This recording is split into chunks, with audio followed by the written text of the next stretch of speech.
Une semaine après. Mais que les choses se passent très bien. Vous savez, ces moments pour nous, la société civile, je représente le Conseil économique et social ici, c'est la chambre de la société civile. On attendait ces moments depuis longtemps, de revoir le fonctionnement de notre pays. Et je crois que ma présence ici témoigne de cela. Et nous avons intérêt à continuer dans ce qui a été déjà démarré, à poursuivre sur cette lancée parce que les choses se passent bien. On se connecte entre nous, en tout cas, les préoccupations des populations sont bien soutenues. Et moi, par exemple, je suis dans un domaine de souveraineté, la santé. Si nous sommes là aujourd'hui, c'est parce qu'il faut qu'on se porte bien.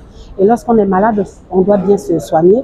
Et vous connaissez mon combat dans ce domaine sur les erreurs et négligences médicales, les fautes qui créent des morts dans nos hôpitaux chaque jour.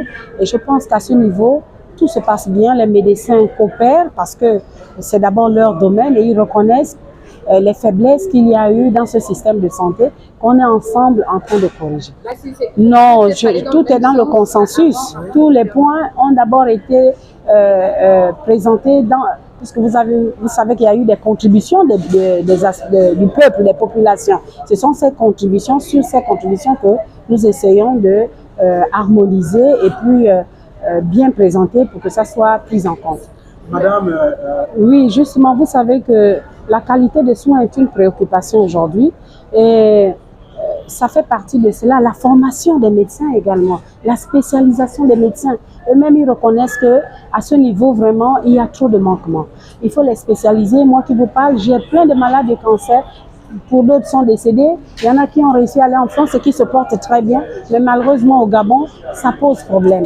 Je pense que lorsqu'on aura amélioré les conditions de travail, des plateaux techniques des médecins, les choses vont s'améliorer. Maintenant, il faut former les médecins. Il faut vraiment les former. Et là, à ce niveau, tout le monde reconnaît qu'à ce niveau, on n'a pas formé trop de spécialistes. Voilà, donc je pense qu'avec les nouvelles propositions, les faux diagnostics vont disparaître parce que c'est honteux. Et ça, avant l'arrivée du CTRI, les Gabonais se plaignent de l'hôpital. Les Gabonais se plaignent dans tous les niveaux. Il n'y a pas que la spécialisation du cancer, mais dans toutes les spécialisations, vraiment, il y avait des problèmes. Vous connaissez mes combats. Donc aujourd'hui, il faut améliorer. La qualité de soins passe par la gouvernance, les plateaux techniques, la formation du médecin. Je crois qu'on est tous tombés d'accord qu'il y a un problème à ce niveau. Maintenant, il reste à nous, maintenant, société civile, après ce dialogue, de s'approprier de ces décisions et vulgariser les informations pour que les patients soient édifiés de leurs droits. Parce que nous avons des droits qui sont ignorés dans les hôpitaux. On peut faire de nous ce qu'on veut alors que le médecin sait que ce qu'il fait n'est pas bien, mais il le fait parce que vous êtes ignorant. Aujourd'hui, avec le CTRI, nous allons nous déployer pour sensibiliser au maximum des populations, pour dire quand vous allez à l'hôpital, vous avez des droits et le médecin est tenu de respecter vos droits.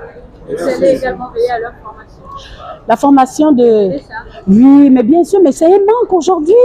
On a des CHU où il n'y a pas de formateurs. C'est incompréhensible. Comment on peut faire pousser des CHU et à l'intérieur, on n'a pas mis des gens pour former les médecins. Aujourd'hui, ce sont des stagiaires qui soignent les malades. Ils n'ont aucune compétence, aucune... Vous voyez que vraiment, toutes ces choses ont été dénoncées et je pense qu'avec ce dialogue, les choses vont s'améliorer. Merci beaucoup.